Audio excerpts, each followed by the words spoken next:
सबैले welcome back to my channel अन्दरी blogs guys. फेरि पनि स्वागत छ तपाईँहरूलाई मेरो न्यू ब्लगमा साथीहरू। अहिले चाहिँ बजेको छ 9 अनि मैले चाहिँ बिहानको कामसाम गरिसकेँ अनि अहिले म भात पकाउँदैछु।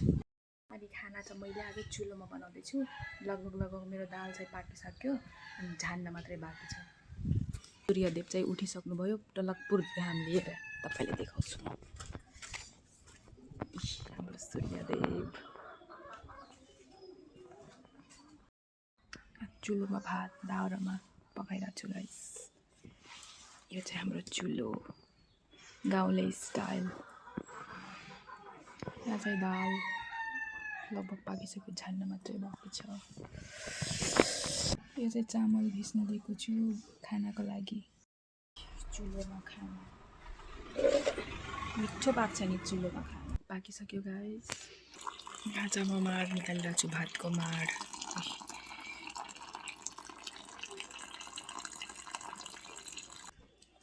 खाना इज रेडी गाइस।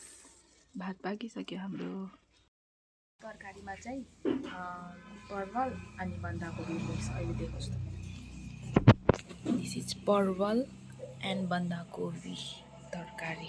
गाइस मेरो खानासाना पनि पाकिसक्यो अनि म अहिले देखाउँछु तपाईँले मैले खानामा चाहिँ के यहाँ छ हाम्रो चुलोमा पकाएको हुन्डीमा भात। यो कुकरमा चुलोमा पकाएको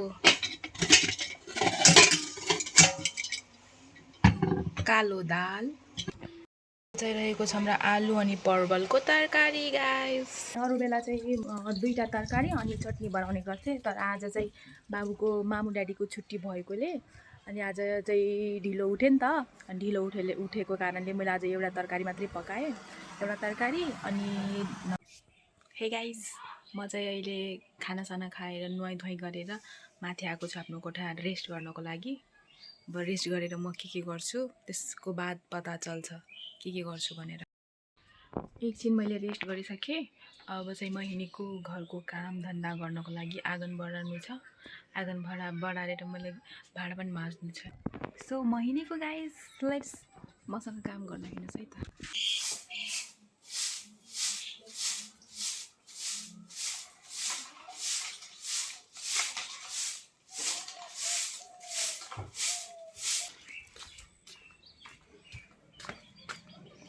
आँगन पनि बढाइसकेँ। अब बाँकी छ बाहिर बढार्नु पर्ने।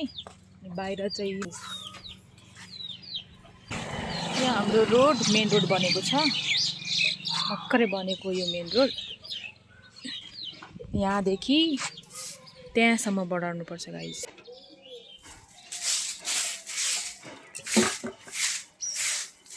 भाँडा माझ्नको लागि रहेको छ मेरो भाँडा। यति भाँडा छ गाइस, तपाईँले हेर्न सक्नुहुन्छ। मैले भाँडा सारा चाहिँ माझिसकेँ गाइस। अब चाहिँ मेरो पोछा लाउने पालो। पोछा लाउन जाँदैछु अब। पहिला फिनाल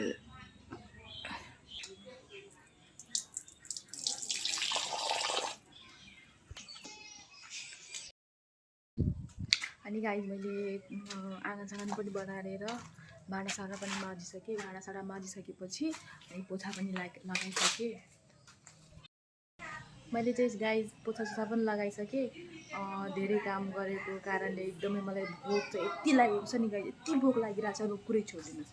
अब म चाहिँ लागेँ अब चिया बनाउनु त।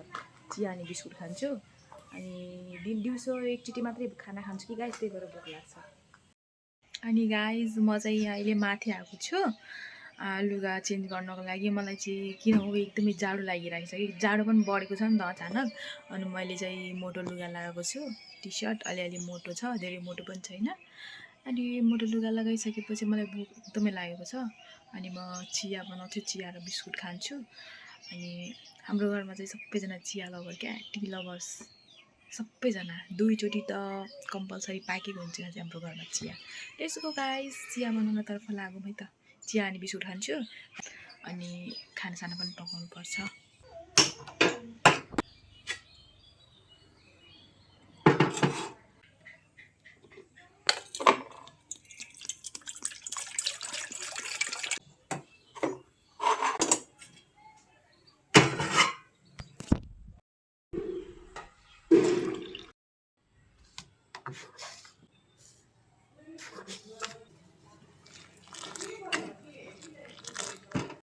गाइस मेरो चाहिँ चिया पनि पाकिसक्यो। अब म चाहिँ सबैलाई दिनतर्फ लागिरहेको छु चिया अनि यो दुध बिस्कुट। यो बिस्कुट चाहिँ मेरो फेभरेट रहेको छ। यति मिठो लाग्छ नि गाइस, मलाई कुरै छोड्दैन। अल टाइम फेभरेट दुध बिस्कुट, दुध मिल्क बिस्कुट। चाय इज रेडी।